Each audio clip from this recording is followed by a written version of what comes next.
Okay, now this is an area which much younger students are very, they get very afraid. They're not good writers, and so my biggest thing is, write from your heart. Okay, um, don't try to write very formal language. Try to make it.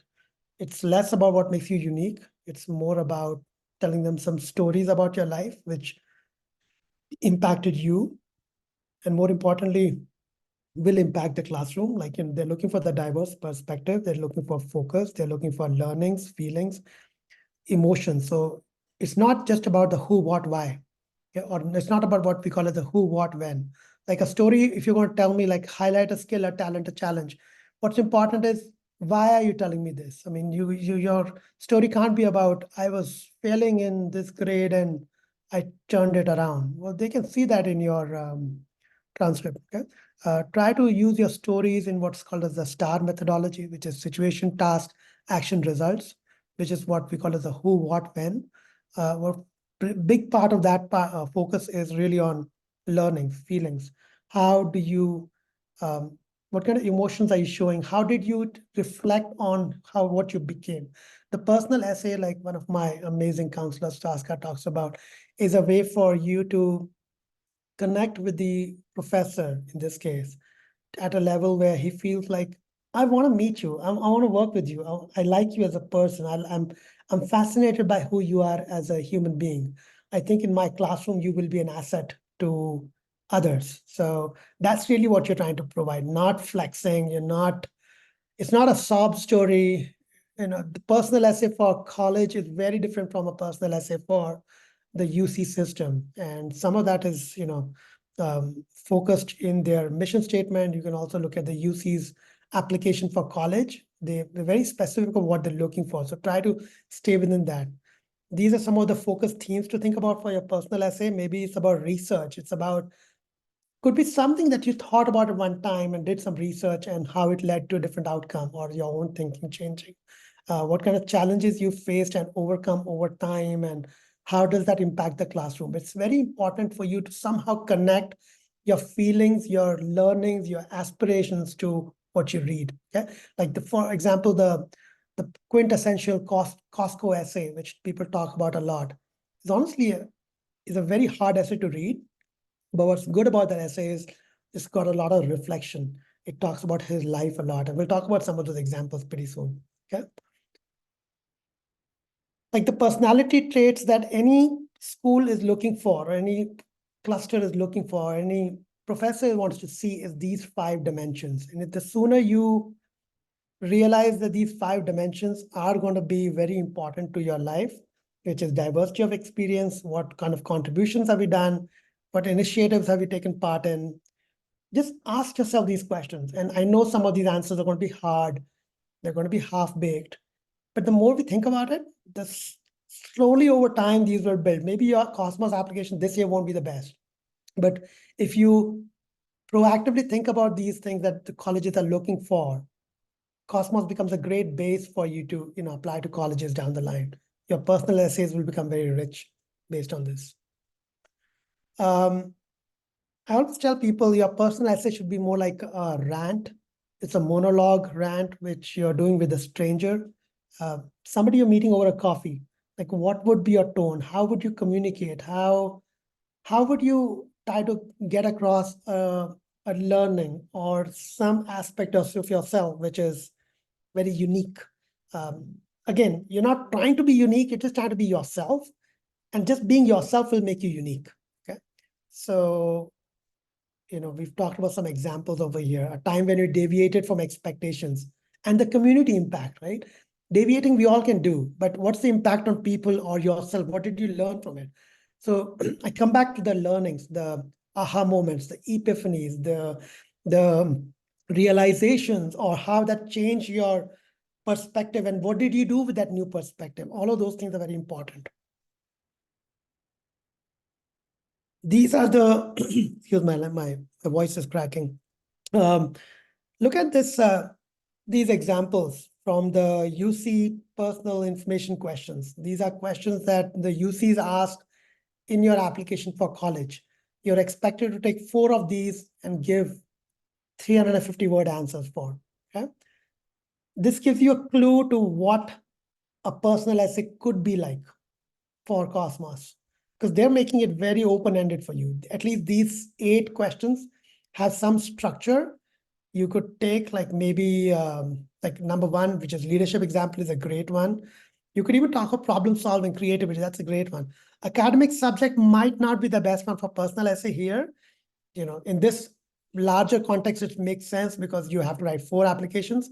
But like a significant challenge, how that has impacted your academic achievement could be a great one to use.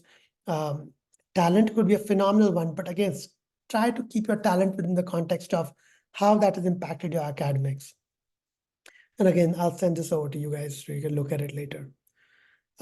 These are some warm-up essays I ask my students to look at, because it's very hard to start from the personal essay, the question prompt they've given to you. It's really, my heart goes out to 8th graders. When I was an 8th grader, guys, I couldn't write jack of this kind. Neither could your parents, okay? For the most part. So this is the very fact that you can do this in 8th, 9th, 10th grade is a huge thing. So I've put up some examples over here. You can start doing some basic writing based on this. It might connect with you. I also have a bunch of other teaser questions that you can use, but that's just a way to put some warm-up essays to get you writing, and then sharing it with your coach, with your parent, and then kind of coming up with a personal essay. But try to make sure the voice is completely yours, not that of the parent. We want to hear a 8th, 9th grader. We don't want to see a ChatGPT output. We're not looking for a smooth essay which a 12th grader would write either. We're not looking for a poem. We're not looking for a rant about politics. We're looking for you, like go back to having a coffee meeting with a stranger. What would you talk there that could intrigue that person to want to meet you again? So this is a personal essay that was given by the UCs in one of their counselor sessions with all of us counselors, where they showed us a personal essay.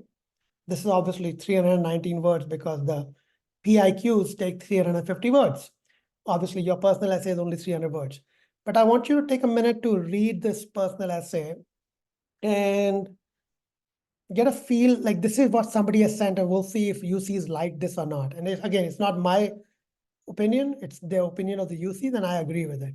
So here is a person talking about how he developed in the IB program, International Black Laureate Program, okay? But right off the bat, I can see a few things which I don't like this caps, hate it, okay? They're asking you a question, share something about you. This is clearly not conversational. It's a glorified essay, okay? I don't see enough reflections. I see good style of writing is cute, but UCs don't want cute stuff, okay? For that matter, honestly, nobody wants to see cute stuff. Think of a professor who gets about 2,000 applications and has to make a decision to take 20 of those 2,000 students, okay? It's a hard choice. And what last thing they want to see is fancy writing. So no, nothing, not something which was very aha moment for me, but it was clearly a missed opportunity. There's too much dialogue. And this is what the UCs have written, okay? The narrative over here is way too much about, descriptive languages, the who, what, when.